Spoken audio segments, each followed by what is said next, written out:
Part 2. Water. The things that are fluid, changing, and unpredictable. Rumi. Konya, October 15, 1244. Bright and plump, the gorgeous full moon resembled a massive pearl hanging in the sky. I got up from the bed and looked out the window into the courtyard, awash in moonlight. Even seeing such beauty, however, did not soothe the pounding of my heart or the trembling of my hands. "Effendi, you look pale. Did you have the same dream again?" whispered my wife. "Shall I bring you a glass of water?" I told her not to worry and to go back to sleep. There was nothing she could do. Our dreams were part of our destiny, and they would run their course as God willed it. Besides, there must be a reason. I thought that every night for the last 40 days I had been having the same dream. The beginning of the dream differed slightly each time. Or perhaps it was always the same, but I entered it from a different gate each evening. On this occasion I saw myself reading the Quran in a carpeted room that felt familiar but was like no place I had been before. Right across from me sat a dervish, tall, thin, and erect, with a veil on his face. He was holding a candelabrum with 5 glowing candles providing me with light so that I could read. After a while I lifted my head to show the dervish the verse I was reading, and only then did I realize, to my awe, that what I thought was a candelabrum was in fact the man's right hand. He had been holding out his hand to me, with each one of his fingers aflame.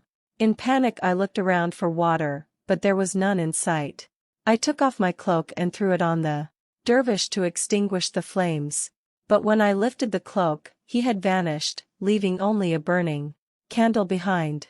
From this point onward, it was always the same dream. I started to look for him in the house, searching every nook and cranny. Next I ran into the courtyard, where the roses had blossomed in a sea of bright yellow. I called out left and right, but the man was nowhere to be seen. "Come back, beloved. Where are you?" Finally, as if led by an ominous intuition, I approached the well and peered down at the dark waters churning below. At first I couldn't see anything, but in a little while the moon showered me in its glittering light and the courtyard acquired a rare luminosity. Only then did I notice a pair of black eyes staring up at me with unprecedented sorrow from the bottom of the well. "They killed him," somebody shouted. Perhaps it was me. Perhaps this was what my own voice would sound like in a state of infinite agony. And I screamed and screamed until my wife held me tight, drew me to her bosom, and asked softly, "Effendi, did you have the same dream again?" After Kara went back to sleep, I slipped into the courtyard. In that moment I had the impression that the dream was still with me, vivid and frightening. In the stillness of the night, the sight of the well sent a shiver down my spine, but I couldn't help sitting next to it, listening to the night breeze rustle gently through the trees. At times like these, I feel a sudden wave of sadness take hold of me, though I can never tell why. My life is complete and fulfilled, in that I have been blessed with the 3 things I hold most dear: knowledge, virtue, and the capability to help others find God. At age 38, I have been given by God more than I could ever have asked for. I have been trained as a preacher and a jurist and initiated into the science of divine intuition, the knowledge given to prophets, saints, and scholars in varying degrees. Guided by my late father, educated by the best teachers of our time, I have worked hard to deepen my awareness with the belief that this was the duty God had assigned me. My old master Seyd Burhanedin used to say I was one of God's beloved, since I was given the honorable task of delivering his message to his people and helping them differentiate right from wrong. For many years I have been teaching at the madrasa, discussing theology with other Sharia scholars, instructing my disciples, studying law and hadiths, giving sermons every Friday at the biggest mosque in town. I have long lost track of the number of students I have tutored. It is flattering to hear people praise my preaching skills and tell me how my words changed their lives at a time when they most needed guidance. I am blessed with a loving family, good friends, and loyal disciples. Never in my life have I suffered destitution or scarcity, although the loss of my first wife was devastating. I thought I would never get married again, but I did, and thanks to Kara I have experienced love and joy. Both of my sons are grown. Although it never ceases to amaze me to see how different from each other they turned out to be. They are like two seeds that, though planted side by side in the same soil and nourished with the same sun and water, have blossomed into completely different plants. I am proud of them, just as I am proud of our adopted daughter, who has unique talents. I am a happy, satisfied man both in my private life and in the community. Why, then, do I feel this void inside me, growing deeper and wider with each passing day? It gnaws at my soul like a disease and accompanies me wherever I go, as quiet as a mouse and just as ravenous. Shams, Konya, October 17, 1244. Before passing through the gates of a town I've never visited, I take a minute to salute its saints, the dead, and the living, the known and the hidden. Never in my life have I arrived at a new place without getting the blessing of its saints first. It makes no difference to me whether that place belongs to Muslims, Christians, or Jews. I believe that the saints are beyond such trivial nominal distinctions. A saint belongs to all humanity. So when I saw Konya for the first time from a distance, I did what I always did. But something unusual happened next. Instead of greeting me back and offering their blessings, as they always did, the saints remained as silent as broken tombstones. I saluted them again, more loudly and assertively this time, in case they had not heard me. But once again there followed silence. I realized that the saints had heard me. All right. They just weren't giving me their blessing. Tell me what's wrong? I asked the wind so that it would carry my words to the saints far and wide. In a little while, the wind returned with an answer. O dervish, in this city you'll find only two extremes, and nothing in between. Either pure love or pure hatred. We are warning you. Enter at your own risk. In that case there is no need to worry, I said. As long as I can encounter pure love, that'll be enough for me. Upon hearing that, the saints of Konya gave me their blessing. But I didn't want to enter the city just yet. I sat down under an oak tree, and as my horse munched on the sparse grass around, I looked at the city, looming in the distance. The minarets of Konya glistened in the sun like shards of glass. Every now and then, I heard dogs barking, donkeys braying, children laughing, and vendors yelling at the top of their lungs, ordinary sounds of a city throbbing with life. What kinds of joys and sorrows, I wondered, were being lived at this moment behind closed doors and latticed windows? Being used to an itinerant life, I found it slightly unnerving to have to settle in a city, but I recalled another fundamental rule: try not to resist the changes that come your way. Instead, let life live through you. And do not worry that your life is turning upside down. How do you know that the side you are used to is better than the one to come? A friendly voice yanked me out of my reverie. Selamun alaikum, dervish. When I turned around, I saw an olive-skinned, brawny peasant with a drooping mustache.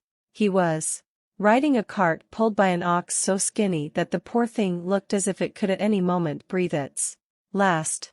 Alaikum salam, may God bless you. I called out.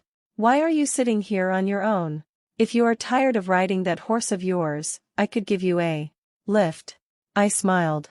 Thanks, but I think I could go faster on foot than with your ox. Don't sell my ox short, the peasant said, sounding offended. He might be old and frail, but he's still my best friend. Put in my place by these words, I jumped to my feet and bowed before the peasant. How could I, a minor element in God's vast circle of creation, belittle another element in the circle, be it an animal or a human being? I apologize to you and your ox, I said. Please forgive me. A shadow of disbelief crossed the peasant's face. He stood deadpan for a moment, weighing whether I was mocking him or not. Nobody ever does that, he said when he spoke again, flashing me a warm smile. You mean apologize to your ox? Well, that, too. But I was thinking nobody ever apologizes to me.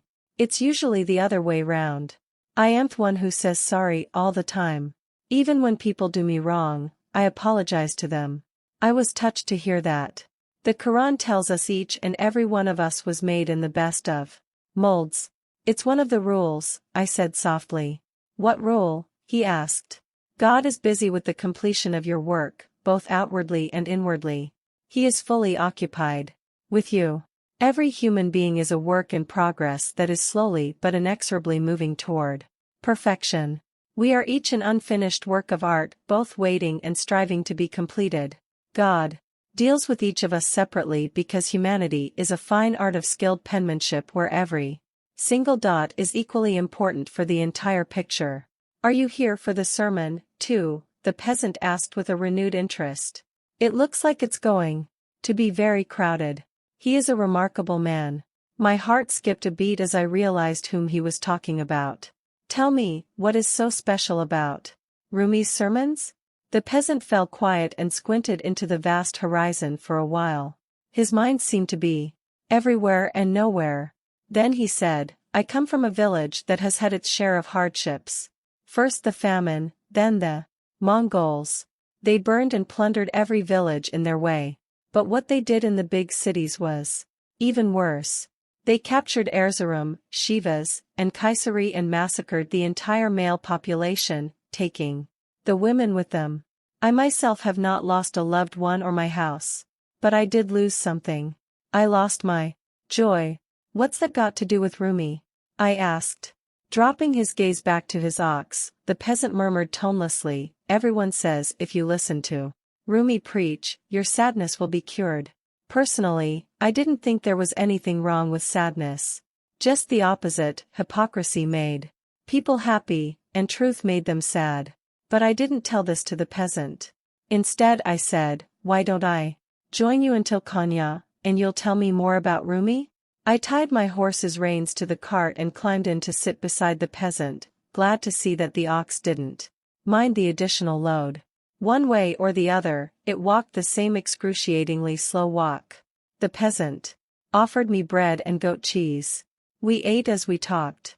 In this state, while the sun blazed in an indigo sky, and under the watchful eyes of the town's saints, I entered Konya. Take good care, my friend, I said as I jumped off the cart and loosened the reins of my horse. Make sure you come to the sermon, the peasant yelled expectantly. I nodded as I waved goodbye. Inshallah. Although I was eager to listen to the sermon and dying to meet Rumi, I wanted to spend some time in the city first and learn what the townspeople thought about the great preacher. I wanted to see him through foreign eyes, kind and unkind, loving and unloving, before I looked on him with my own. Hassan the Beggar. Konya, October 17, 1244. Believe it or not, they call this purgatory on earth holy suffering. I am a leper stuck in limbo. Neither the dead nor the living want me among them. Mothers point me out on the streets to scare their misbehaving toddlers, and children throw stones at me. Artisans chase me from their storefronts to ward off the bad luck that follows me everywhere, and pregnant women turn their faces away whenever they set eyes on me, fearing that their babies will be born defective. None of these people seem to realize that as keen as they are to avoid me, I am far keener to avoid them and their pitiful stares. It is the skin that changes first, becoming thicker and darker. Patches of varying sizes, the color of rotten eggs, appear on the shoulders, knees, arms, and face. There is a lot of stinging and burning in this phase. But then somehow the pain withers away, or else one becomes numb to it. Next the patches start to enlarge and swell up, turning into ugly bulbs. The hands turn to claws, and the face is so deformed as to be unrecognizable. Now that I am nearing the final stages, I cannot close my eyelids anymore. Tears and saliva flow without my control. 6 of the nails on my hands have fallen off, and one is on its way. Oddly enough, I still have my hair. I guess I should consider that lucky. I heard that in Europe lepers are kept outside the city walls. Here they let us live in the city as long as we carry a bell to warn other people of our presence. We are also allowed to beg, which is a good thing, because otherwise we would probably starve. Begging is one of only 2 ways to survive. The other is praying. Not because God pays special attention to lepers, but because for some strange reason people think he does. Hence, as much as they despise us, the townspeople also respect us. They hire us to pray for the sick, the crippled, and the elderly. They pay and feed us well, hoping to squeeze out of our mouths a few extra prayers. On the streets, lepers might be treated worse than dogs, but in places where death and despair loom large, we are the sultans. Whenever I am hired to pray, I bow my head and make incomprehensible sounds in Arabic, pretending to be absorbed in prayer. Pretend is all I can do, for I don't think God hears me. I have no reason to believe He does. Though it is less profitable, I find begging much easier than praying. At least I am not deceiving anyone. Friday is the best day of the week to beg, except when it is Ramadan, in which case the whole month is quite lucrative. The last day of Ramadan is by far the best time to make money. That is when even the hopeless penny pinchers race to give alms, keen to compensate for all their sins, past and present. Once a year, people don't turn away from beggars. To the contrary, they specifically look for one, the more miserable the better. So profound is their need to show off how generous and charitable they are. Not only do they race to give us alms, but for that single day they almost love us. Today could be a very profitable day, too, since Rumi is giving one of his Friday sermons. The mosque is already packed. Those who can't find a seat inside are lining up in the courtyard. The afternoon is the perfect occasion for panhandlers and pickpockets. And just like me, they are all present here, scattered within the crowd. I sat down right across from the entrance of the mosque with my back to a maple tree. There was a dank smell of rain in the air, mixed with the sweet, faint tang coming from the orchards far away. I put my mendicant bowl in front of me. Unlike many others in this business, I never have to openly ask for alms. A leper doesn't need to whine and implore, making up stories about how wretched his life is or how poor his health. Giving people a glimpse of my face has the effect of 1,000 words. So I simply uncovered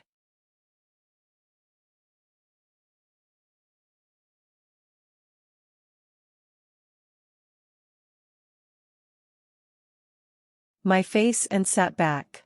In the next hour, a few coins were dropped into my bowl. All were chipped copper. I yearned for a gold coin, with symbols of sun, lion, and crescent. Since the late Aladdin Kikabad had loosened the rules on currency, coins issued by the Beys of Aleppo, the Fatimid rulers in Cairo, and the Caliph of Baghdad, not to mention the Italian florin, were all pronounced valid. The rulers of Konya accepted them all, and so did the town's beggars. Together with the coins, a few dry leaves fell on my lap. The maple tree was shedding its reddish gold leaves, and as a gusty wind blew, quite a number of these made it into my bowl, as if the tree were giving me alms. Suddenly I realized that the maple tree and I had something in common. A tree shedding its leaves in autumn resembled a man shedding his limbs in the final stages of leprosy.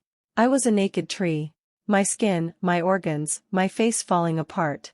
Every day another part of my body abandoned me. And for me, unlike the maple tree, there would be no spring in which I would blossom. What I lost forever. When people looked at me, they didn't see who I was but what I was missing. Whenever they placed a coin in my bowl, they did so with amazing speed and avoided any eye contact, as if my gaze were contagious. In their eyes I was worse than a thief or a murderer. As much as they disapproved of such outlaws, they didn't treat them as if they were invisible. When it came to me, however, all they saw was death staring them in the face. That's what scared them, to recognize that death could be this close and this ugly. Suddenly there was a great commotion in the background. I heard somebody yell, "He is coming! He is coming!" Sure enough, there was Rumi, riding a horse as white as milk, wearing an exquisite amber kaftan, embroidered with golden leaves and baby pearls, erect and proud, wise and noble, followed by a throng of admirers. Radiating an air of charisma and confidence, he looked less like a scholar than a ruler, the sultan of the wind, the fire, the water, and the earth. Even his horse stood tall and firm, as if aware of the distinction of the man he carried. I pocketed the coins in my bowl, wrapped my head so as to leave half of my face in the open, and entered the mosque. Inside, it was so packed it seemed impossible to breathe, let alone find a seat. But the One good thing about being a leper was that no matter how crowded a place, I could always find a seat. Since nobody wanted to sit next to me. Brothers, Rumi said, his voice rising high, sweeping low. The vastness of the universe makes us feel small, even inconsequential. Some of you might be asking, what meaning could I, in my limitedness, possibly have for God? This, I believe, is a question that has occurred to many from time to time. In today's sermon, I want to generate some specific answers to that. Rumi's two sons were in the front row, the handsome one, Sultan Walid, who everyone said resembled his late mother, and the young one, Aladdin, with an animated face but curiously furtive eyes. I could see that both were proud of their father. The children of Adam were honored with knowledge so great that neither the mountains nor the heavens could shoulder it, Rumi continued. That is why it says in the Quran, truly we offered the trust to the heavens and the earth and the mountains, but they refused to bear it because they were afraid of it. Only man took it up. Having been given such an honorable position, human beings should not aim any lower than what God had intended. Pronouncing his vowels in that strange way only the educated are capable of, Rumi talked about God, assuring us that he dwelled not on a distant throne in the sky but very close to each and every one of us. What brought us even closer to God, he said, was none other than suffering. Your hand opens and closes all the time. If it did not, you would be paralyzed. Your deepest presence is in every small contracting and expanding. The two are as beautifully balanced and coordinated as the wings of a bird. At first I liked what he said. It warmed my heart to think of joy and sorrow as dependent on each other, as a bird's wings. But almost instantly I felt a wave of resentment rise up in my throat. What did Rumi know about suffering? As the son of an eminent man and heir to a wealthy, prominent family, life had always been good to him. I knew he had lost his first wife, but I didn't believe he had ever experienced real misfortune. Born with a silver spoon in his mouth, raised in distinguished circles, tutored by the best scholars, and always loved, pampered, and admired, how dare he preach on suffering? With a sinking heart, I realized that the contrast between Rumi and me couldn't be greater. Why was God so unfair? To me he had given poverty, sickness, and misery. To Rumi riches, success, and wisdom. With his flawless reputation and royal demeanor, he hardly belonged to this world, at least not to this city. I had to cover my face if I didn't want people to be revolted by the sight of me, while he shone in public like a precious gem. I wondered how he would fare if he were in my shoes. Had it ever occurred to him that even someone as perfect and privileged as he could someday tumble and fall? Had he ever contemplated how it would feel to be an outcast, even for one day? Would he still be the great Rumi if he had been given the life I was given? With each new question, my resentment rose, sweeping away whatever admiration I might otherwise have had for him. Bitter and petulant, I stood up and pushed my way out. Several people in the audience eyed me curiously, wondering why I was leaving a sermon that so many others were dying to attend. Shams, Konya, October 17, 1244. Beholden to the peasant who dropped me off at the town center, I found myself and my horse a place to stay. The inn of sugar vendors seemed just what I needed. Of the 4 rooms I was shown, I chose the one with the fewest possessions, which consisted of a sleeping mat with a moldy blanket, an oil lamp that was sputtering its last, a sun-dried brick that I could use as a pillow, and a good view of the whole town up to the base of the surrounding hills. Having thus settled down, I roamed the streets, amazed at the mixture of religions, customs, and languages permeating the air. I ran into gypsy musicians, Arab travelers, Christian pilgrims, Jewish merchants, Buddhist priests, Frankish troubadours, Persian artists, Chinese acrobats, Indian snake charmers, Zoroastrian magicians, and Greek philosophers. In the slave market, I saw concubines with skin white as milk and hefty, dark eunuchs who had seen such atrocities that they had lost their ability to speak. In the bazaar, I came across traveling barbers with bloodletting devices, fortune-tellers with crystal balls, and magicians who swallowed fire. There were pilgrims on their way to Jerusalem and vagrants who I suspected were runaway soldiers from the last crusades.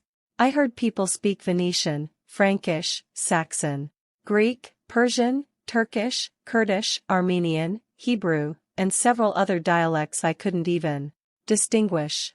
Despite their seemingly endless differences, all of these people gave off a similar air of incompleteness, of the works in progress that they were, each an unfinished masterwork. The whole city was a Tower of Babel. Everything was constantly shifting, splitting, coming to light, transpiring, thriving, dissolving, decomposing, and dying. Amid this chaos I stood in a place of unperturbed silence and serenity, utterly indifferent to the world and yet at the same time feeling a burning love for all the people struggling and suffering in it. As I watched the people around me, I recalled another golden rule: it's easy to love a perfect God, unblemished and infallible that He is. What is far more difficult is to love fellow human beings with all their imperfections and defects. Remember, one can only know what one is capable of loving. There is no wisdom without love. Unless we learn to love God's creation, we can neither truly love nor truly know God. I roamed the narrow alleys where artisans of all ages toiled in their small, dingy stores. In every place I visited, I overheard the townspeople talk about Rumi. How did it feel, I wondered, to be this popular? How did it affect his ego? My mind busy with these questions, I strolled in the opposite direction from the mosque where Rumi was preaching. Gradually the surroundings began to change. As I moved northward, the houses became more dilapidated, the garden walls falling down, and the children more raucous and unruly. The smells changed, too, getting heavier, more garlicky and spicy. Finally I stepped into a street where three odors loomed in the air: sweat, perfume, and lust. I had reached the seamy side of town. There was a ramshackle house atop the steep cobbled street, the walls supported by bamboo pillars, the roof of thatched grass. In front of the house, a group of women sat chatting. When they saw me approach, they eyed me curiously, looking half amused. Beside them was a garden with roses of every color and shade imaginable and the most amazing smell. I wondered who tended to them. I didn't have to wait too long to learn the answer. No sooner had I reached the garden than the entrance door of the house was flung open and a woman dashed out. She was heavy-jowled, tall, and enormously fat. When she squinted, the way she did now, her eyes were lost in rolls of flesh. She had a thin, dark mustache and thick sideburns.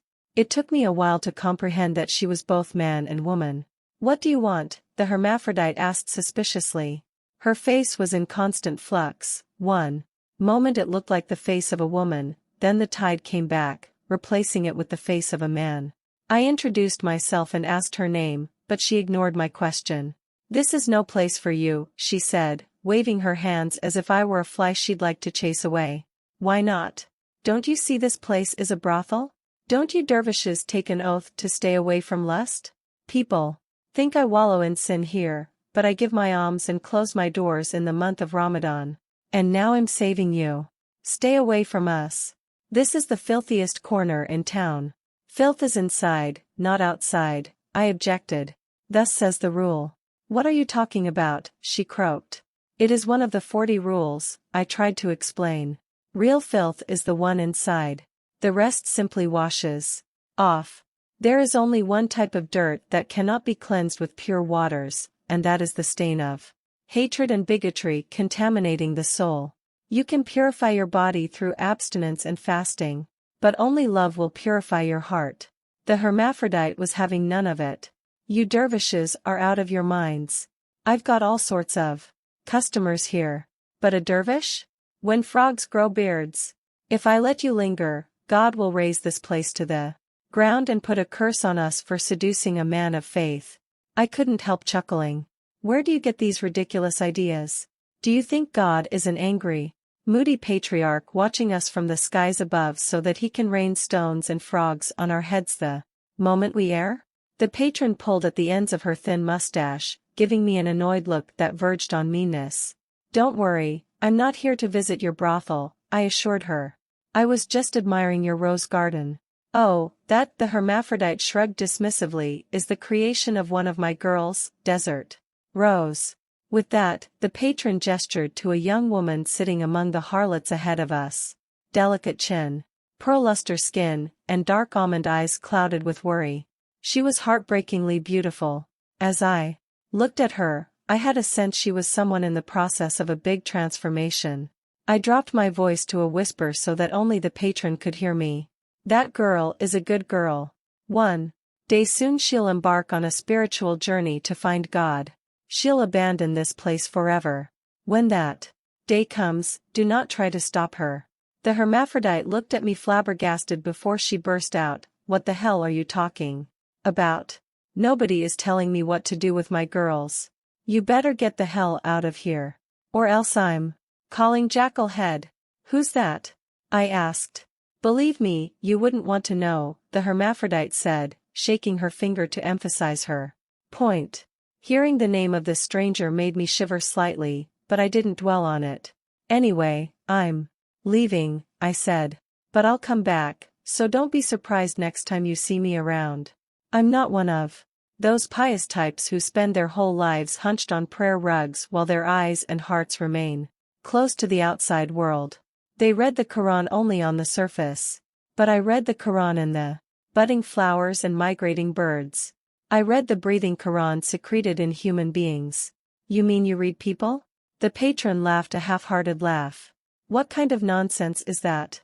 Every man is an open book, each and every one of us a walking Quran. The quest for God is ingrained in the hearts of all, be it a prostitute or a saint. Love exists within each of us from the moment we are born and waits to be discovered from then on. That is what one of the 40 rules is all about. The whole universe is contained within a single human being, you. Everything that you see around, including the things you might not be fond of and even the people you despise or abhor, is present within you in varying degrees. Therefore, do not look for shaitan outside yourself either. The devil is not an extraordinary force that attacks from without. It is an ordinary voice within. If you get to know yourself fully, facing with honesty and hardness both your dark and bright sides, you will arrive at a supreme form of consciousness. When a person knows himself or herself, he or she knows God. Crossing her arms above her chest, the hermaphrodite leaned forward and squinted at me menacingly. "A dervish who preaches to harlots," she grunted. "I warn you, I'm not going to let you badger anyone around here with your silly ideas. You better stay away from my brothel, because if you don't, I swear to God, Jackal Head will cut off that sharp tongue of yours and I'll eat it with pleasure." Ella, Northampton, May 28, 2008. Befitting her general mood, Ella woke up sad. But not sad as in weepy and unhappy, only sad as in unwilling to smile and take things lightly. She felt as though she had reached a milestone she was not prepared for. As she was brewing coffee in the kitchen, she took her list of resolutions out of the drawer and scanned through it. 10 things to do before turning 40. 1. Improve your time management, be better organized, and be determined to make the most of your time. Buy a new day planner. Accomplished. 2. Add mineral supplements and antioxidants to your diet. Accomplished. 3. Take action for fewer wrinkles. Try alpha hydroxy products, and start using the new L'Oreal cream. Accomplished. 4. Change the upholstery, buy new plants, get new cushions. Accomplished. 5. Evaluate your life, values, and beliefs. Half accomplished. 6. Eliminate meat from your diet, make a healthy menu every week, and start giving your body the respect it deserves. Half accomplished. 7. Start reading Rumi's poems. Accomplished. 8. Take the kids to a Broadway musical. Accomplished. 9. Start writing a cookbook. Unaccomplished. 10. Open your heart to love. Ella stood still, her eyes fixed on the 10th item on her list, not knowing whether to put a check next to it or not. She didn't even know what she'd meant when she wrote that. What was she thinking? It must be the effect of sweet blasphemy, she murmured to herself. Lately she found herself frequently thinking about love. Dear Aziz, today is my birthday. I feel like I have reached a milestone in my life. They say turning 40 is a defining moment, especially for women. They also say that 40 is the new 30, and 60 is the new 40, but as much as I'd like to believe all that, it sounds too far-fetched to me. I mean, who are we kidding? 40 is 40. I guess now I'll have more of everything, more knowledge, more wisdom, and of course more wrinkles and gray hair. Birthdays have always made me happy, but this morning I woke up with heaviness in my chest, asking questions too large for someone who hadn't even had her morning coffee yet. I kept wondering, is the way I've lived my life the way I want to continue from now on? And then a fearful feeling came over me. What if both a yes and a no might generate equally disastrous consequences? So I found another answer, maybe. Warm wishes. Ella. P.S. Sorry, I couldn't write a more cheerful email. I don't know why I'm down in the dumps today. I can't give you a reason. That is, other than turning 40. I guess this is what they call midlife crisis. Dear Ella. Happy birthday!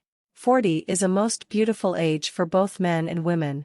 Did you know that in mystic thought 40 symbolizes the ascent from one level to a higher one and spiritual awakening? When we mourn for 40 days. When a baby is born it takes 40 days for him to get ready to start life on earth.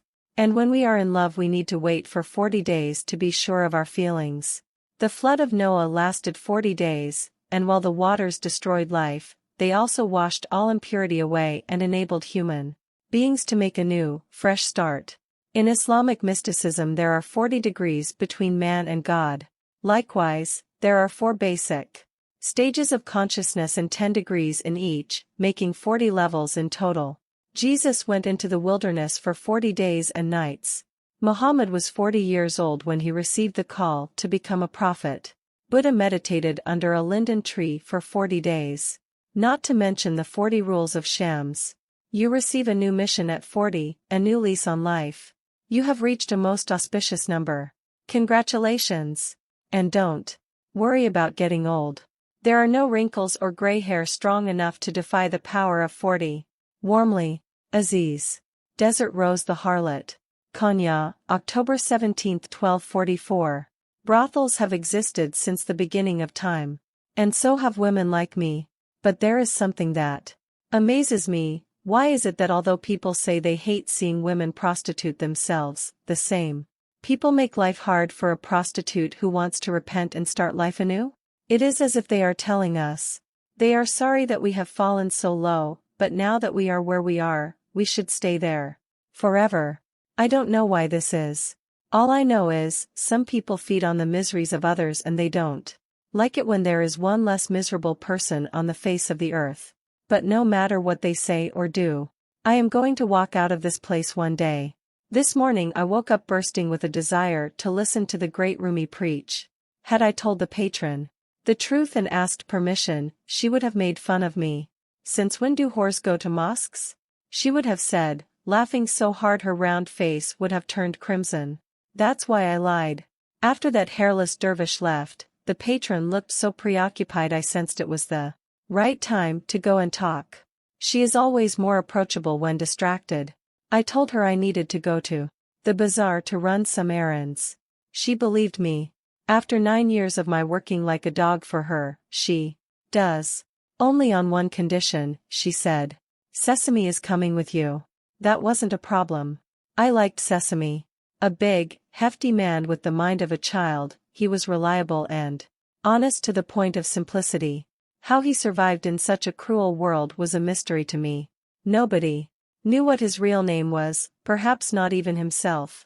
We had named him so because of his infatuation with Sesame Halva.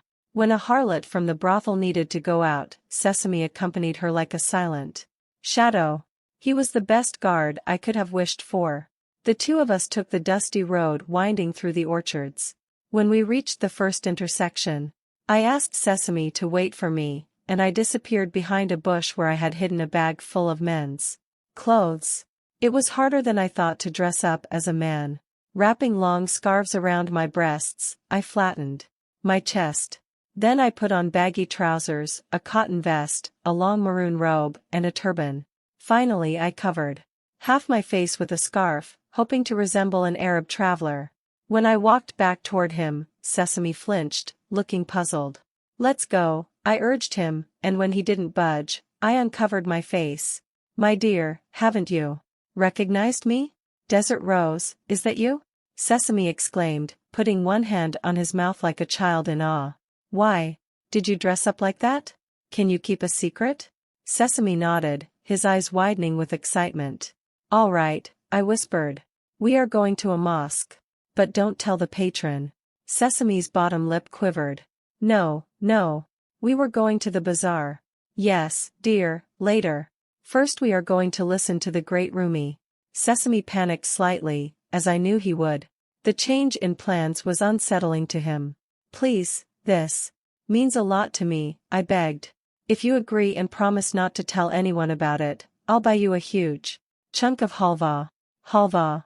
Sesame clucked his tongue with delight, as if the word alone had left a sweet taste in his mouth. And with sweet expectation, we set off toward the mosque where Rumi was going to speak. I was born in a small village near Nicaea. My mother always said to me, "You were born in the right place," but I am afraid it was under the wrong star. The times were bad, unpredictable. From one year to the next, nothing remained the same. First there were rumors of the Crusaders coming back. We heard terrible stories about the atrocities they committed in Constantinople, ransacking the mansions, demolishing the icons inside chapels and churches. Next we heard about Seljuk attacks. And before the tales of terror of the Seljuk army faded, those of the ruthless Mongols started. The name and the face of the enemy changed, but the fear of being destroyed by outsiders remained as steady as snow on Mount Ida. My parents were bakers and good Christians. One of my earliest memories is the smell of bread out of the oven. We weren't rich. Even as a child, I knew that. But we weren't poor either. I had seen the stare in the eyes of the poor when they came to the bakery begging for crumbs. Every night before going to sleep, I thanked the Lord for not sending me to bed hungry. It felt like talking to a friend. For back then God was my friend. When I was 7, my mother became pregnant. Looking back today, I suspect she might have had several miscarriages before that, but I didn't know anything about such things. I was so innocent that if anyone asked me how babies were made, I would have said God kneaded them out of soft, sweet dough. But the bread baby that God kneaded for my mother must have been enormous, because before long her belly swelled up, big and tight. Mother had become so huge she could barely move.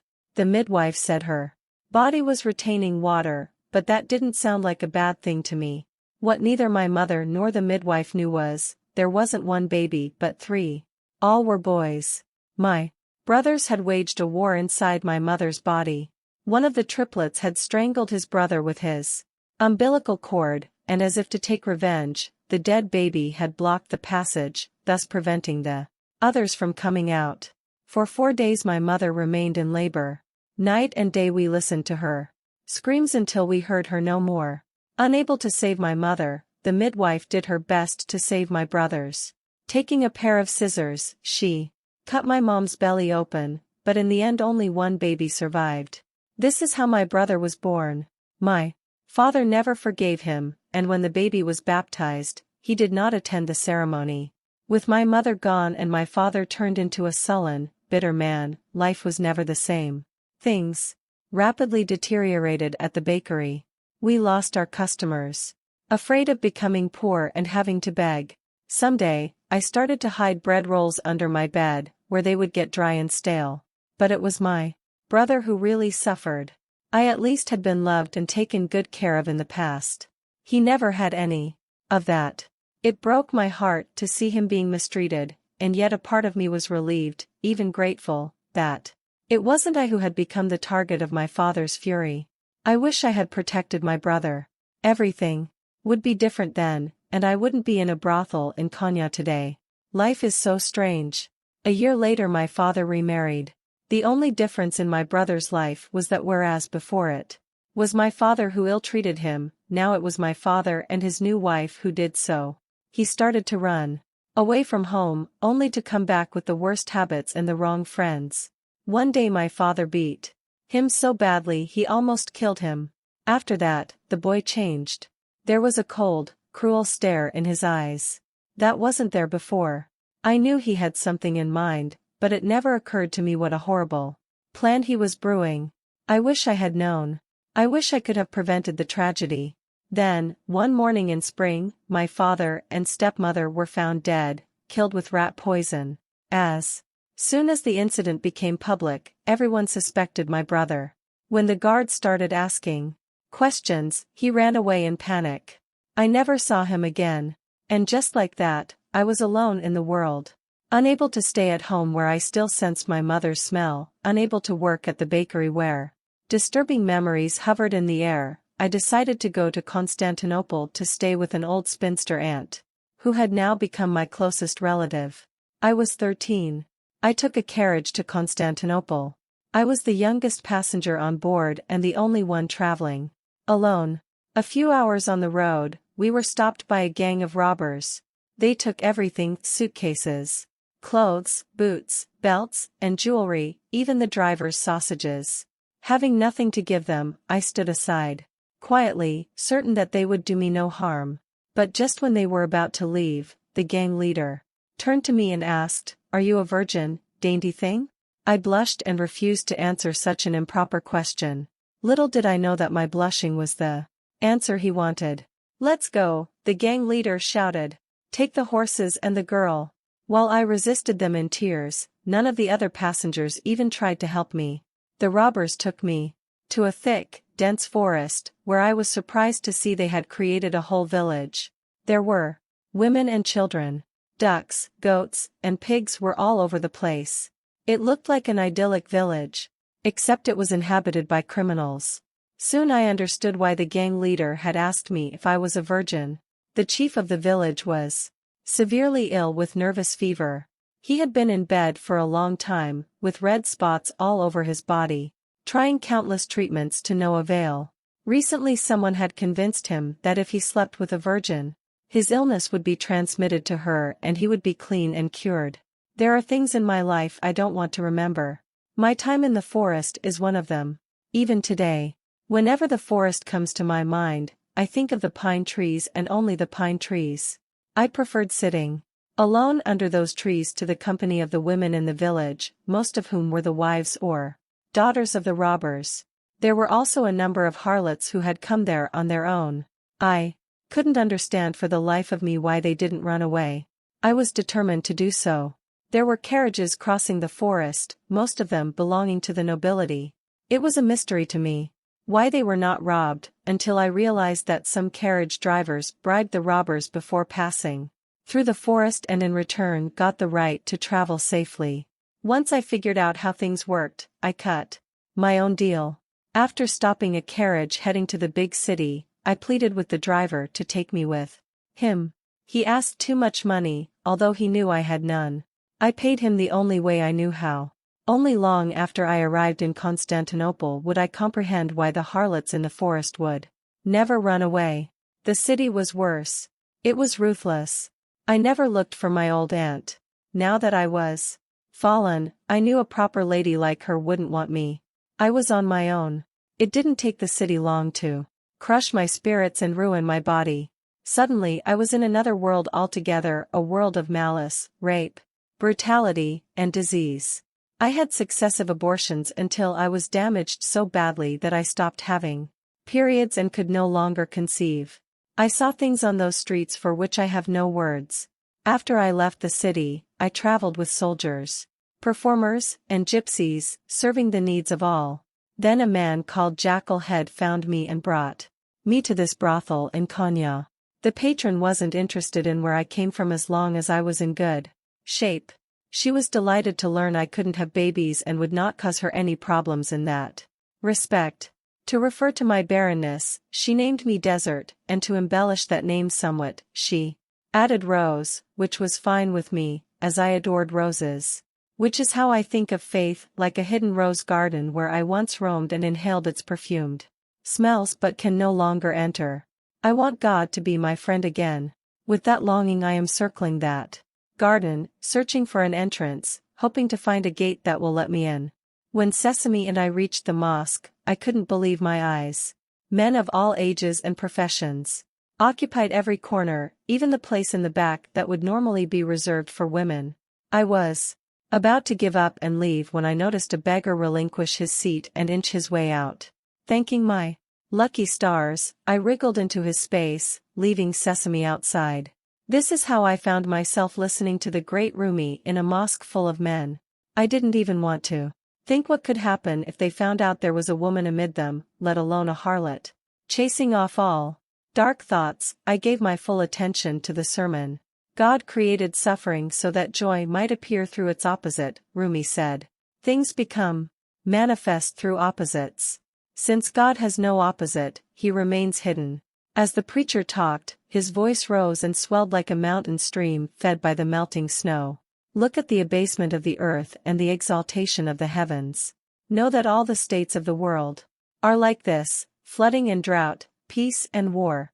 Whatever happens, do not forget, nothing God has created is in vain, whether wrath or forbearance, honesty or guile. Sitting there, I saw that everything served a purpose. My mother's pregnancy and the war in her womb. My brother's incurable loneliness, even the murder of my father and stepmother, my dreadful days in the forest, and every brutality I saw on the streets of Constantinople, they each contributed, in their own way, to my story. Behind all hardships was a larger scheme. I couldn't make it out clearly, but I could feel it with my whole heart. Listening to Rumi in a packed mosque on that afternoon, I felt a cloud of tranquility descend over me, as delightful and soothing as the sight of my mother baking bread. Hassan the Beggar. Konya, October 17, 1244.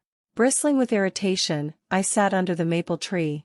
I continued to be angry at Rumi for his flamboyant speech on suffering, a subject he clearly knew little about.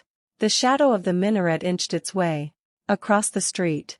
Half dozing, half eyeing the passers-by, I was about to fall asleep when I caught sight of a dervish I had never seen before. Dressed in black rags, holding a large staff in his hand, with no facial hair and a tiny silver earring in one ear, he looked so different that I couldn't help fixing my gaze upon him. As his eyes scanned left and right, it didn't take the dervish long to notice me. Instead of ignoring my presence, the way people who saw me for the first time always did, he put his right hand on his heart and greeted me as if we were two old friends. I was so stunned I looked around just to make sure he wasn't greeting someone else. But there was only me and the maple tree. Dazed, confused, I nonetheless put my hand on my heart and greeted him back. Slowly the dervish walked toward me. I lowered my gaze, expecting him to leave a copper coin in my bowl or hand me a piece of bread. But instead he knelt down to my eye level. "Salamun alaikum, beggar," he said. "Alaikum salam, dervish," I responded. My voice sounded hoarse and strange to me. It had been such a long time since I'd felt the need to speak to anyone that I had almost forgotten what my voice sounded like. He introduced himself as Shams of Tabriz and asked my name. I laughed. "What does a man like me need a name for?" "Everybody has a name," he objected. "God has countless names. Of those, only 99 are known to us. If God has so many names, how can a human being who is the very reflection of him go around without a name?" I didn't know how to respond to that and so didn't even try. Instead I conceded, "I had a wife and a mother once.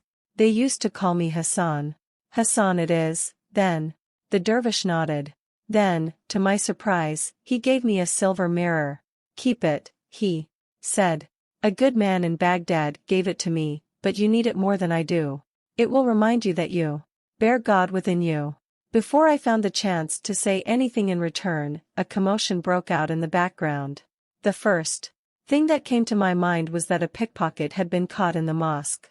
But when the shouts grew louder and fiercer, I knew that it had to be something bigger. No pickpocket would create such an uproar. We found out soon enough.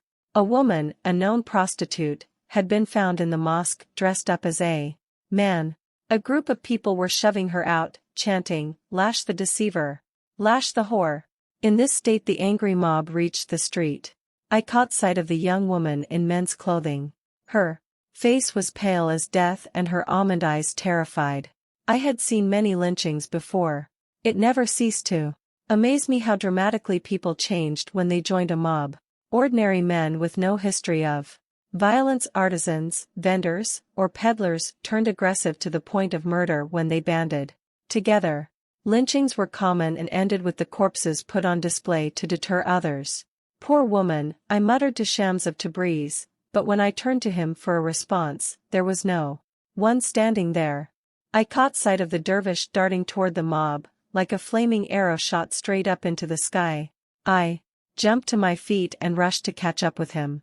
When he reached the head of the procession, Shams raised his staff like a flag and yelled at the top of his voice, "Stop it, people! Halt!" Baffled, and suddenly silent, the men stared at him in wonder. "You should all be ashamed of yourselves," Shams of Tabriz shouted as he struck the ground with his staff. 30 men against 1 woman. Is that fair? She doesn't deserve fairness, said a square-faced, burly man with a lazy eye, who seemed to have proclaimed himself the leader of this impromptu group. I recognized him instantly. He was a security guard named Baybars, a man all the beggars in town knew well for his cruelty and rapacity. This woman here dressed up as a man and sneaked into the mosque to deceive good Muslims. Baybars said, "Are you telling me you want to punish a person for going into a mosque? Is that a crime?" Shams of Tabriz asked, his voice dripping with scorn. The question created a momentary lull. Apparently nobody had thought of it that way. "She is a whore," yelled another man, who looked so enraged that his face had turned a dark scarlet color. "She has no place in a holy mosque." That seemed enough to inflame the group again. "Whore! Whore!" a few people at the back chanted in unison. "Let's get the whore." As if that were an order, a young lad leaped forward and grabbed the woman's turban, yanking it forcefully. The turban came loose, and the woman's long blonde hair, bright as sunflowers, fell down in graceful waves. We all held our breath, astonished by her youth and beauty. Shams must have recognized the mixed feelings in the air, for he reproached them without skipping a beat. "You have to make up your minds, brothers. Do you really despise this woman, or do you in fact desire her?"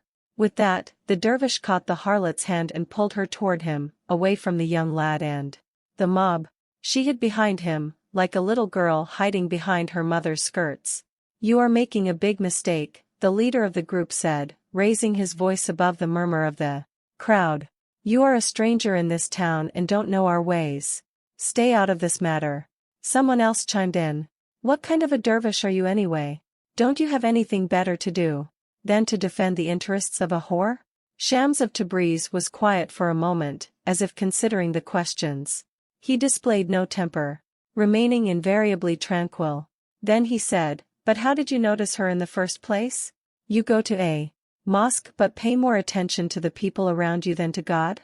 If you were the good believers you claim to be, you would not have noticed this woman even if she were naked. Now, go back to the sermon. And do a better job this time." An awkward silence descended on the entire street. Leaves skittered along the sidewalk, and for a moment they were the only things that moved. "Come on, you lot. Off you go, back to the sermon." Shams of Tabriz waved his staff, shooing the men away like flies. They did not all turn and walk away, but they did take a few steps back, swaying unsteadily, puzzled as to what to do next. A few of them were looking in the direction of the mosque as if considering returning. It was exactly then that the harlot mustered the courage to get out from behind the dervish. Fast as a rabbit, she took to her heels, her long hair flying every which way while she scurried into the closest side street. Only 2 men attempted to chase her. But Shams of Tabriz blocked their path, swinging his staff under their feet with such suddenness and force that they tumbled over and fell down. A few passers-by laughed at the sight, and so did I. Embarrassed and stupefied, the 2 men managed to get to their feet again, but by that time the harlot had long vanished and the dervish was walking away, his work here done. Suleiman the Drunk. Konya, October 17, 1244. Before the commotion I was snoozing peacefully with my back to the tavern wall, and then the racket outside made me nearly jump out of my skin. "What's going on?" I screamed as my eyes snapped open. "Did the Mongols attack us?" There was a ripple of laughter. I turned around and found several other customers making fun of me. Dirty bastards. Don't you worry, old drunk, yelled Ristos, the tavern owner. No Mongols coming after you. It's Rumi passing by with an army of admirers. I went to the window and looked out. Sure enough, there they were, an excited procession of disciples. And admirers repeatedly chanting, God is great. God is great. In the middle of it all was the erect figure of Rumi, mounted on a white horse, radiating strength and confidence. I opened the window, ducked my head out, and watched them. Moving at a pace no faster than a snail's, the procession came very near. In fact, some of the crowd were so close that I could easily have touched a few heads. Suddenly I had a brilliant idea. I was going to snatch off some people's turbans.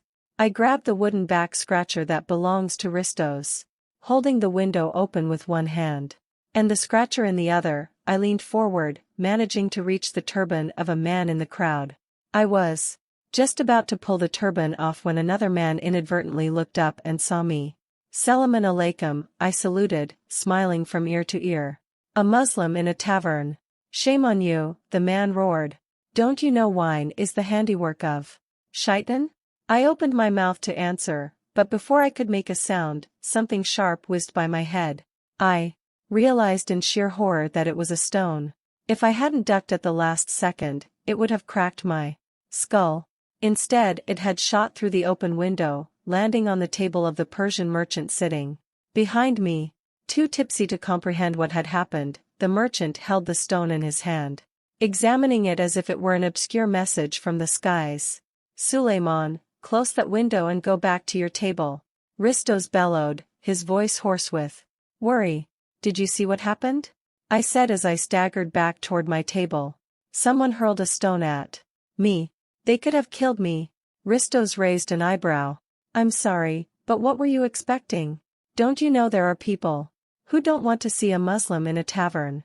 And here you are displaying yourself, reeking of alcohol, your nose glowing like a red lantern. So what? I stuttered. Am I not a human being? Ristos patted me on the shoulder as if to say, don't be so touchy. You know, this is exactly why I abhor religion. All sorts of them.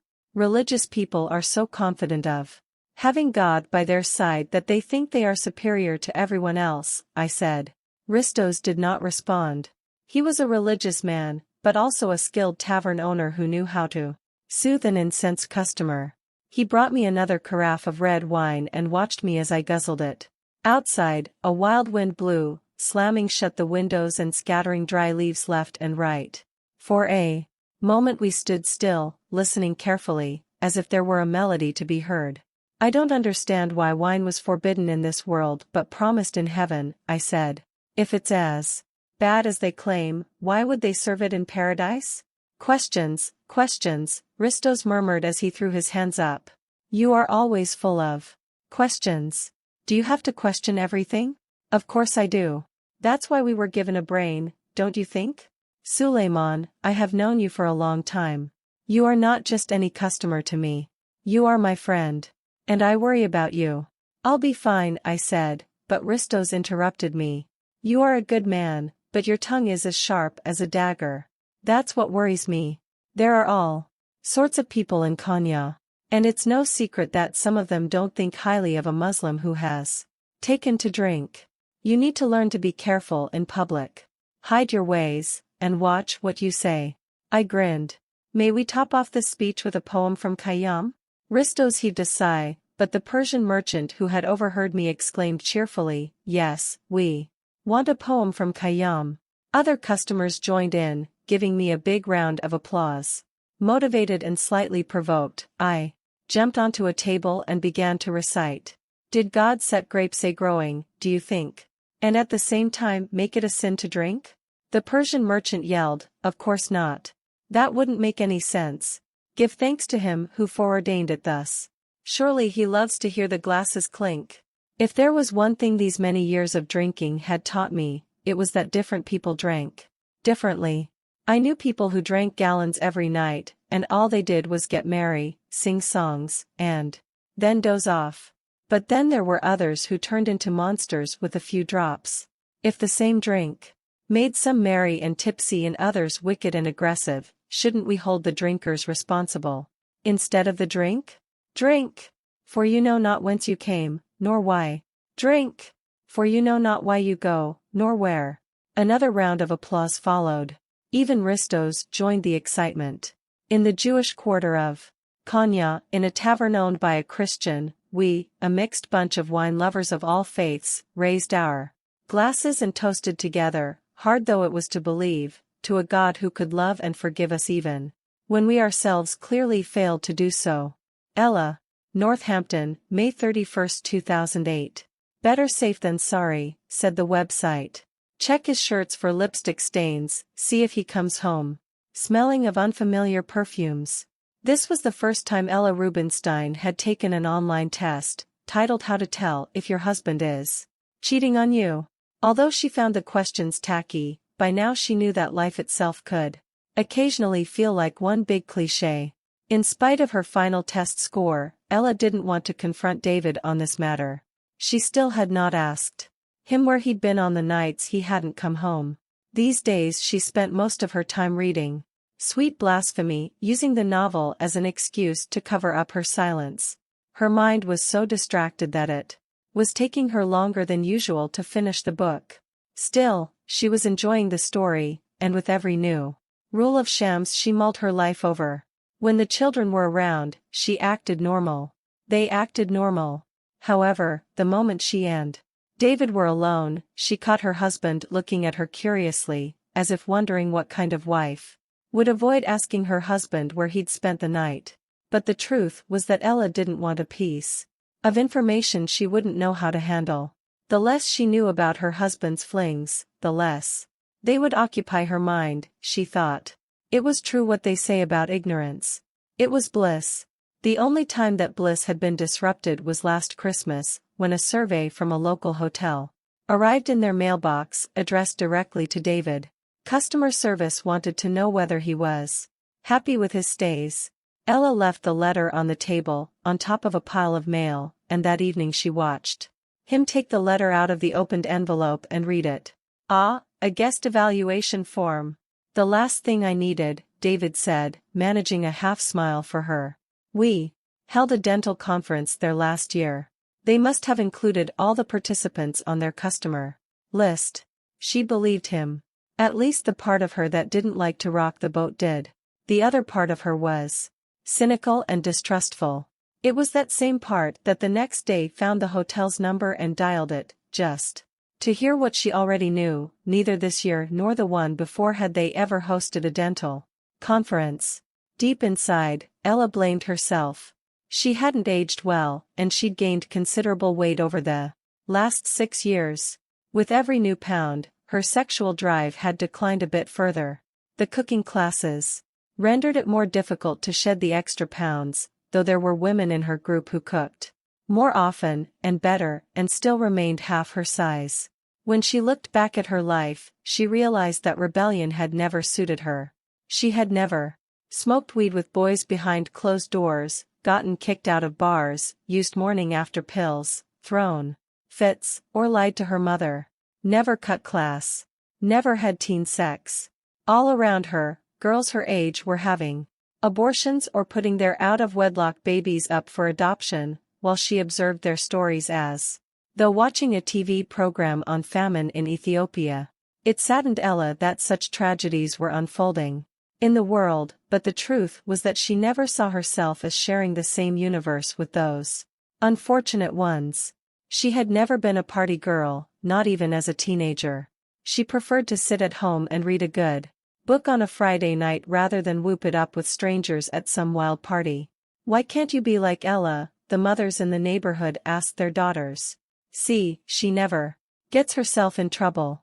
While their mothers adored her, the kids themselves saw her as a nerd with no sense of humor. No wonder she wasn't very popular in high school. Once a classmate told her, "You know what your problem is? You take life so seriously. You're fucking boring." She listened carefully and said she would think about that.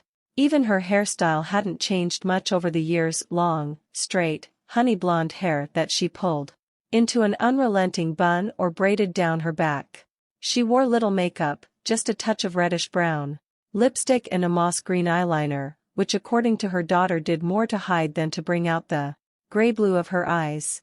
In any event, she never managed to draw two perfectly curved lines with the eyeliner and often went out with the line on one eyelid looking thicker than that on the other. Ella suspected that there must be something wrong with her. She was either too intrusive and pushy with regard to Jeanette's marriage plans, or too passive and docile with regard to her husband's flings. There was an Ella the control freak and an Ella the hopelessly meek. She could never tell which one was about to emerge or when. And then there was a third Ella, observing everything quietly, waiting for her time to come. It was this Ella who told her she was calm to the point of numbness, but that underneath there was a strangled self, harboring a fast freshet of anger and rebellion. If she kept going like this, the third Ella warned, she was bound to explode someday. It was just a matter of time. Contemplating these issues on the last day of May, Ella did something she hadn't done in a long while. She prayed. She asked God to either provide her with a love that would absorb her whole being or else make her tough and careless enough not to mind the absence of love in her life. Whichever one you choose, please be quick, she added as an afterthought. You might have forgotten, but I'm already 40. And as you can see, I don't carry my years well. Desert Rose the Harlot. Konya, October 17, 1244. Breathless, I ran and ran along the narrow alley, unable to look back. My lungs burning, my chest pounding. When I finally reached the busy bazaar, I dodged behind a wall, almost collapsing. Only then could I muster the courage to look behind me. To my great surprise and relief, there was only one person following me, Sesame. He stopped beside me, out of breath, his hands dangling limply at his sides, his expression bewildered and vexed, unable to comprehend why all of a sudden I had started running like crazy through the streets of Konya. Everything had happened so fast that it was only in the bazaar that I could put the pieces together. 1 minute I was sitting in the mosque, absorbed in the sermon, drinking in Rumi's pearls of wisdom. In my trance I failed to notice that the lad next to me had accidentally stepped on the ends of the scarf covering my face. Before I knew it, the scarf came loose and my turban slid aside, exposing my face and a bit of my hair. I fixed the scarf swiftly and continued listening to Rumi, confident that nobody had noticed anything. But when I raised my eyes again, I saw a young man in the front row looking at me intently. Square face, lazy eye, sharp nose, sneering mouth. I recognized him. He was Baybars. Baybars was one of those pesky customers none of the girls in the brothel wanted to sleep with. Some men have a way of wanting to sleep with prostitutes and yet at the same time insulting them. He was such a man. Always cracking lewd jokes, he had a terrible temper. Once he beat a girl so badly that even the boss, who loved money more than anything, had to ask him to leave and never come back. But he kept returning, at least for a few more months. Then, for some reason unbeknownst to me, he stopped visiting the brothel, and we didn't hear from him again. Now there he was, sitting in the front row, having grown a full beard like a devout man but still with the same fierce sparkle in his eyes. I averted my gaze. But it was too late. He had recognized me. Baybars whispered something to the man next to him, and then the two of them turned around and stared at me. Next they pointed me out to someone else, and one after another all the men in that row stared in my direction. I felt my face blush and my heart race, but I couldn't budge. Instead I clung to the childish hope that if I stayed still and closed my eyes, the darkness would engulf us all, leaving nothing to worry about. When I dared to open my eyes again, Baybars was pushing his way through the crowd toward me. I made a dash for the door, but it was impossible to escape, surrounded as I was by a thick sea of people. In a flash Baybars had reached me, so menacingly close I could smell his breath. Grabbing me by the arm, he said between clenched teeth, "What is a harlot doing here? Don't you have any shame? Please, let me go," I stammered, but I don't think he even heard me. His friends joined him. Tough, scary, confident, disdainful fellows, reeking of anger and vinegar, raining insults on me. Everyone around turned to see what the commotion was about, and a few people tsked disapprovingly, but nobody intervened. My body as listless as a lump of dough, I meekly let them push me toward the exit. Once we reached the street, I hoped Sesame would come to my aid, and if worst came to worst, I would run away. But no sooner had we stepped into the street than the men grew more belligerent and aggressive.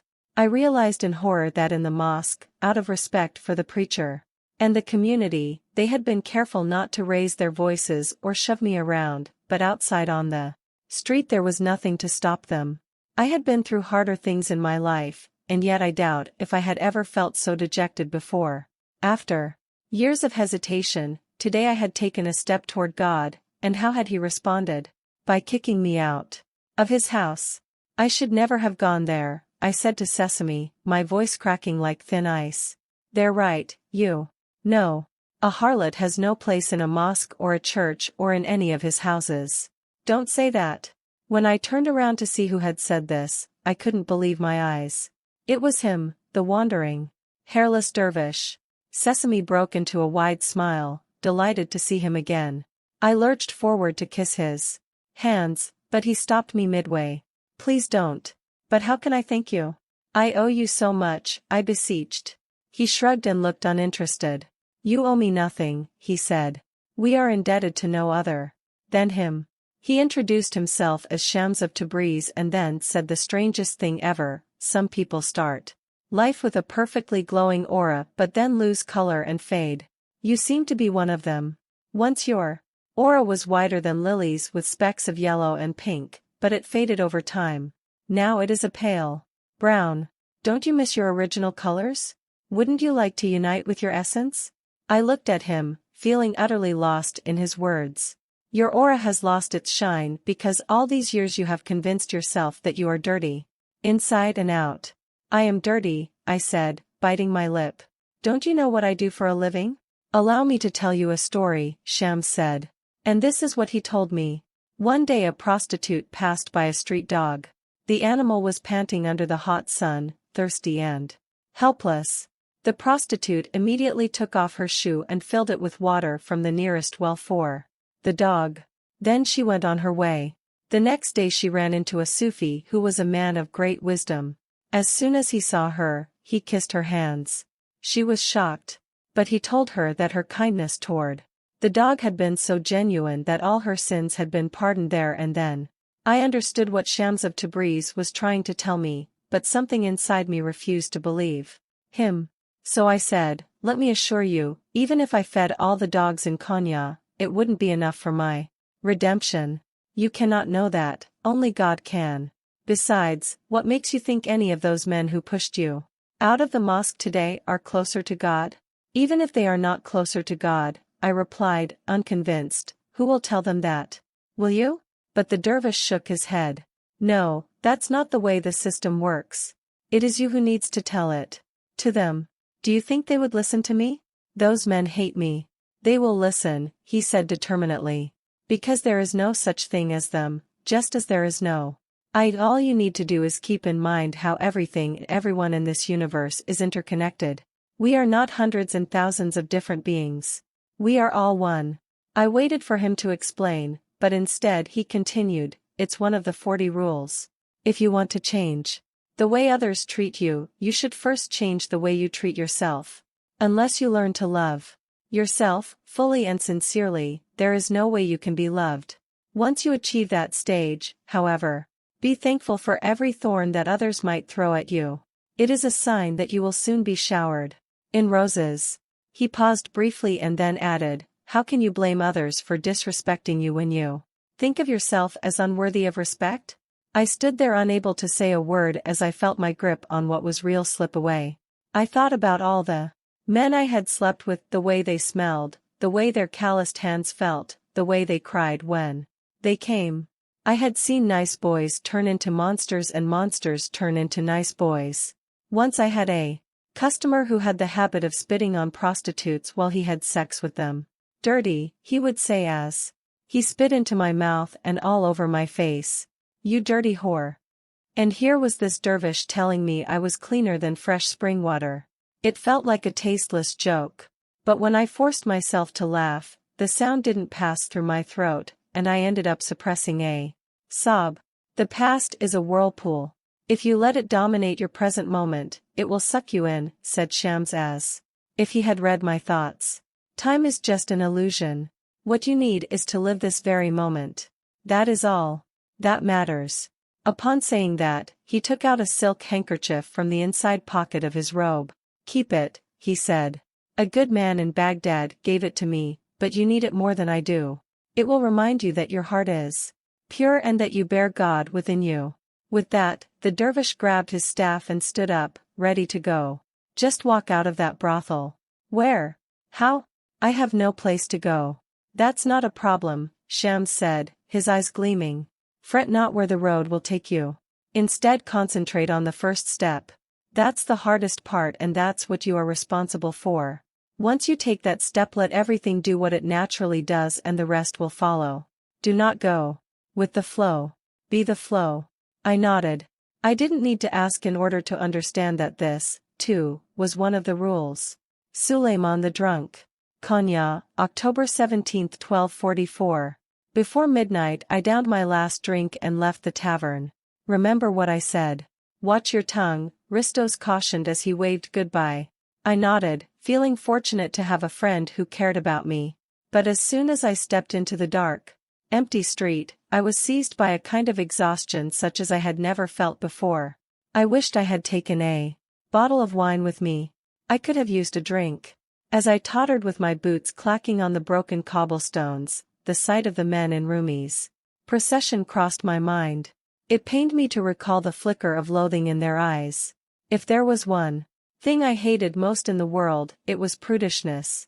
I had been reprimanded by prim and proper people so many times that even the memory of them was enough to send a shiver down my spine. Struggling with these thoughts, I turned a corner and entered a side street. It was darker here because of the massive trees towering above.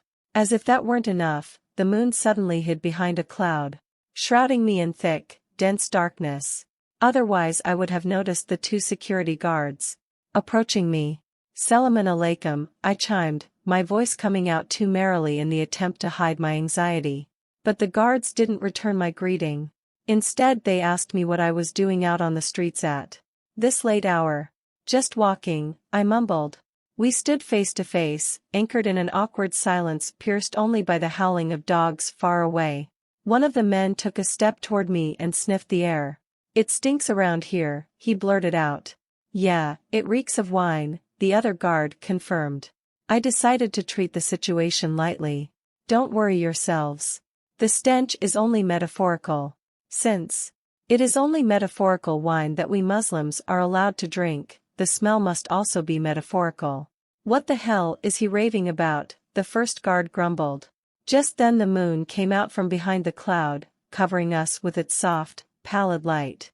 I could now see the man facing me. He had a square face with a protruding chin, ice-blue eyes, and a sharp nose. He could have been handsome were it not for his lazy eye and the permanent scowl on his face. What are you doing on the streets at this hour? The man repeated. Where are you coming from, and where are you going? I couldn't help it. These are profound questions, son. If I knew the answers, I would have solved the mystery of our purpose in this world. Are you making fun of me, you filth? The guard demanded, frowning, and before I knew what was happening, he took out a whip, cracking it in the air. His gestures were so dramatically exaggerated that I chuckled. The next thing he did was to bring the whip down on my chest. The strike was so sudden that I lost my balance and fell. Perhaps this will teach you some manners, the guard retorted as he passed his whip from one hand to the other. Don't you know drinking is a major sin? Even when I felt the warmth of my own blood, even as my head swirled in a sea of pain, I still couldn't believe I had been lashed in the middle of the street by a man young enough to be my son. Then go ahead and punish me, I retorted. If God's paradise is reserved for people of your kind, I'd rather burn in hell anyhow. In a fit of rage, the young guard started to whip me with all his might. I covered my face with my hands. But it didn't help much. A merry old song popped into my mind, forcing its way past my bloodied lips. Determined not to show my misery, I sang louder and louder with every crack of the whip. Kiss me, my beloved, peel my heart down to the core. Your lips are as sweet as cherry wine, pour me some more. My sarcasm drove the guard into a deeper rage. The louder I sang, the harder he hit. I would never have guessed there could be so much anger piled up inside one man. That's enough, Baybars. I heard the other guard yell in panic. Stop it, man. As suddenly as it had started, the lashing stopped. I wanted to have the last word, say something powerful and blunt, but the blood in my mouth muffled my voice. My stomach churned, and before I knew it, I vomited. You are a wreck, Baybars reprimanded. You have only yourself to blame for what I did to you. They turned their backs on me and strode off into the night. I don't know how long I lay there. It could have been no more than a few minutes or the whole night. Time lost its weight, and so did everything else. The moon hid behind the clouds, leaving me not only without its light but also without a sense of who I was. Soon I was floating in limbo between life and death and not caring where I would end up. Then the numbness started to wear off, and every bruise, every welt, every cut on my body ached madly, washing me with wave after wave of pain. My head was wobbly, my limbs sore. In that state I moaned like a wounded animal. I must have blacked out. When I opened my eyes, my salwar was drenched in urine and every limb of my body ached dreadfully. I was praying to God either to numb me or to provide me with drink when I heard footsteps approaching. My heart skipped a beat. It could be a street urchin or a robber, even a murderer. But then I thought, what did I have to fear? I had reached a point where nothing the night could bring was scary anymore. Out of the shadows walked a tall, slender dervish with no hair. He knelt down beside me and helped me sit up. He introduced himself as Shams of Tabriz and asked my name. Suleiman, the drunk of Konya, at your service, I said as I plucked a loose tooth from my mouth. Nice to meet you. You are bleeding, Shams murmured as he started to wipe the blood off my face. Not only on the outside, but inside as well. Upon saying that, he took out a silver flask from the pocket of his robe. Apply this ointment to your wounds, he said. A good man in Baghdad gave it to me, but you need it more than I do. However, you should know that the wound inside you is deeper, and that is the one you should worry about. This will remind you that you bear God within you. Thank you, I heard myself stutter, touched by his kindness. That security guard, he whipped me. He said I deserved it. As soon as I uttered those words, I was struck by the childish whining in my voice and my need for comfort and compassion. Shams of Tabriz shook his head. They had no right to do that. Every individual is self-sufficient in his search for the divine. There is a rule regarding this: we were all created in his image, and yet we were each created different and unique. No two people are alike. No two hearts beat to the same rhythm. If God had wanted everyone to be the same, he would have made it so. Therefore, disrespecting differences and imposing your thoughts on others is tantamount to disrespecting God's holy scheme. That sounds good, I said, amazing myself by the ease in my voice. But don't you Sufis ever doubt anything about him? Shams of Tabriz smiled a tired smile. We do, and doubts are good. It means you are alive and searching. He spoke in a lilting tone, exactly as if he were reciting from a book. Besides, one does not become a believer overnight. He thinks he is a believer, then something happens in his life and he becomes an unbeliever. After that, he becomes a believer again, and then an unbeliever again, and so on. Until we reach a certain stage, we constantly waver. This is the only way forward. At each new step, we come closer to the truth. If Ristos heard you talk like this, he would tell you to watch your tongue, I said. He says not every word is fit for every ear. Well, he's got a point. Shams of Tabriz let out a brief laugh as he jumped to his feet. Come on, let me take you home. We need to tend to your wounds and make sure you get some sleep. He helped me get on my feet, but I could hardly walk. Without hesitation the dervish lifted me as though I weighed nothing and took me on his back. I warn you, I stink, I mumbled in shame. That's all right, Suleiman, don't worry. In this way, never minding the blood, urine, or stench, the dervish carried me along the narrow streets of Konya. We passed by houses and shacks plunged in deep slumber. Dogs barked at us, loudly and ferociously, from behind the garden walls, informing everyone of our presence. I have always been curious about the mention of wine in Sufi poetry, I said. Is it real or metaphorical wine that the Sufis praise? What difference does it make, my friend? Shams of Tabriz asked before he dropped me off in front of my house.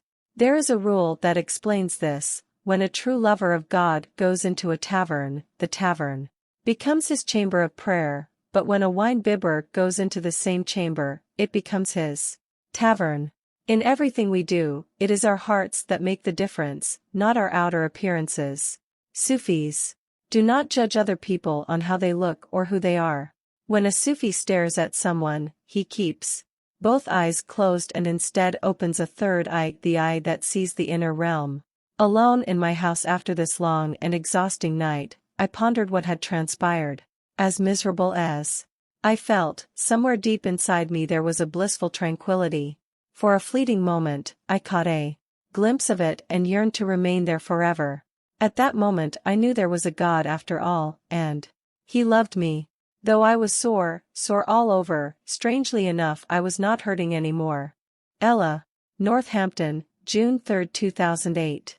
Beach Boys tunes streaming through their open windows, university students drove past, their faces sporting early summer tans.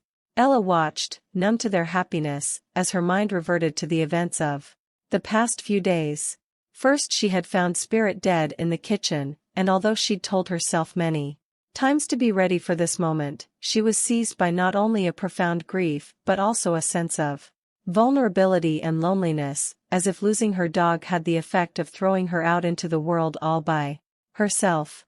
Then she found out that Orly was suffering from bulimia and that almost everyone in her class knew about it.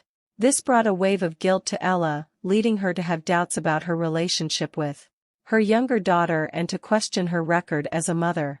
Guilt was not a new element in Ella's repertoire of feelings, but this loss of confidence in her mothering was. During this time Ella started exchanging multiple emails with Aziz Zahara every day. 2, 3, sometimes up to 5. She wrote to him about everything, and, to her surprise, he was always prompt to respond. How he could find the time or even an internet connection to check his emails while traveling in remote places was beyond Ella. But it didn't take her long to become addicted to his words. Soon she was checking her email at every opportunity, first thing in the morning and then again after breakfast, when she came back from her morning walk and while she was making lunch, before she went out to run errands and even during them, by stopping at internet cafes. While she was watching her favorite TV shows, chopping tomatoes at the Fusion Cooking Club, talking on the phone with her friends, or listening to her twins rant about school and homework, she kept her laptop on and her mailbox open. When there were no new messages from Aziz, she reread the old ones. And every time she received a new message from him, she couldn't help breaking into a smile, half gleeful, half embarrassed by what was taking place. For something was taking place. Soon exchanging emails with Aziz made Ella feel that she was somehow breaking away from her staid and tranquil life. From a woman with lots of dull grays and browns on her life's canvas, she was turning into a woman with a secret color, a bright, tantalizing red. And she loved it. Aziz was no man for small pleasantries. To him, people who had not made their heart their primary guide to life, who could not open up to love and follow its path the way a sunflower follows the sun, were not really alive. Ella wondered if this might put her on his list of inanimate objects. Aziz didn't write about the weather or the latest movie he had seen. He wrote about other things, deeper things, like life and death, and above all love. Ella was not used to expressing her feelings on such issues, especially to a stranger, but perhaps it took a stranger to make a woman like her speak her mind. If there was a trace of flirtation in their exchange, Ella thought, it was an innocent one that might do them both good. They could flirt with each other, positioning themselves in distant corners within the infinite maze of cyberspace.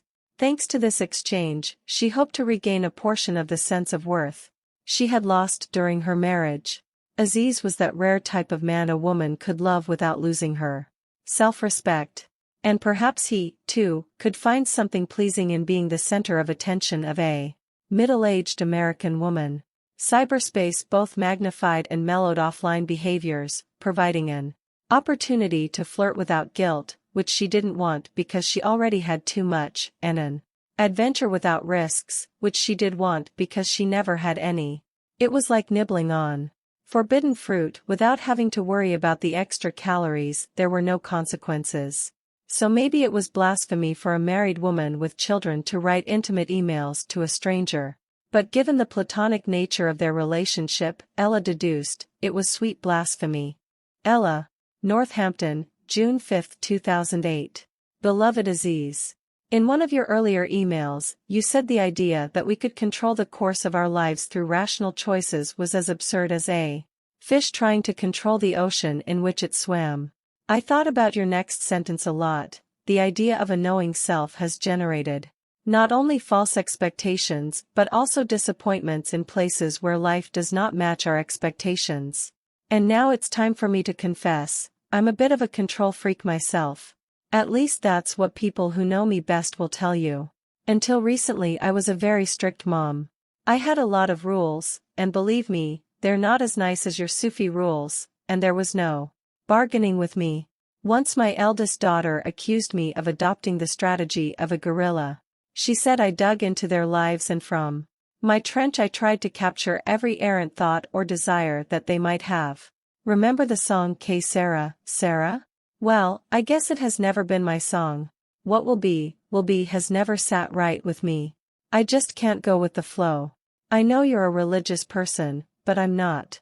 Though as a family we celebrate the Sabbath every so often. Personally I don't even remember the last time I prayed. Oops, I do now. In my kitchen just 2 days ago, but that doesn't count.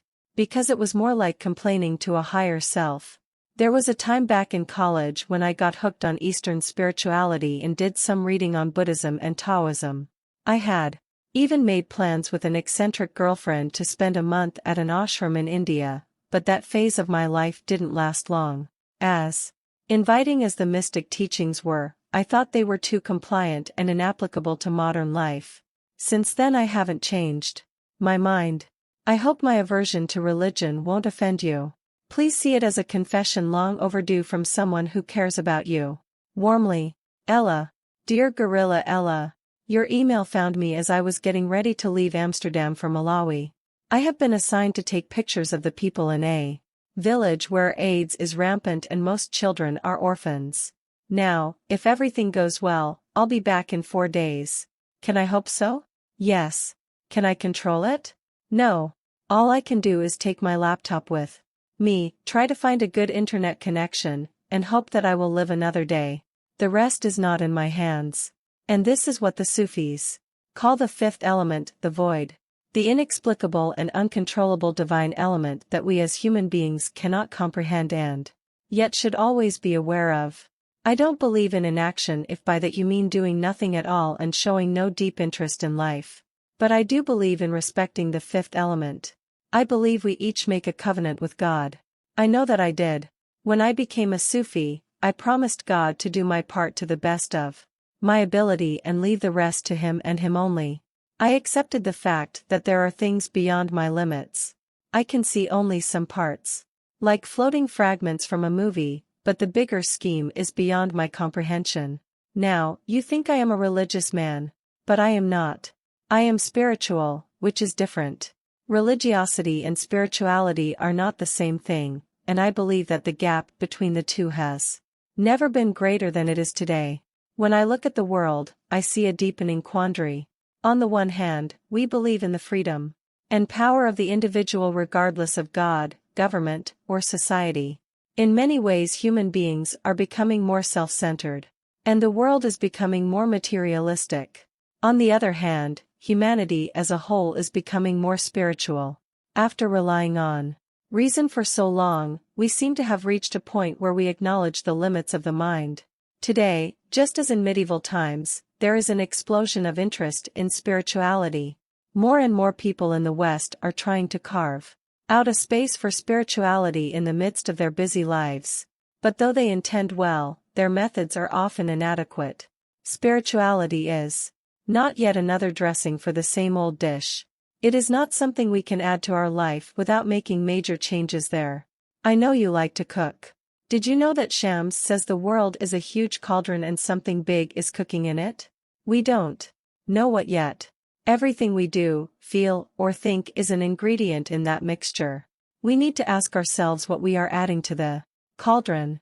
Are we adding resentments, animosities, anger, and violence? Or are we adding love and harmony? How about you, dear Ella? What ingredients do you think you are putting in the collective stew of humanity? Whenever I think about you, the ingredient I add is a big smile. With love, Aziz.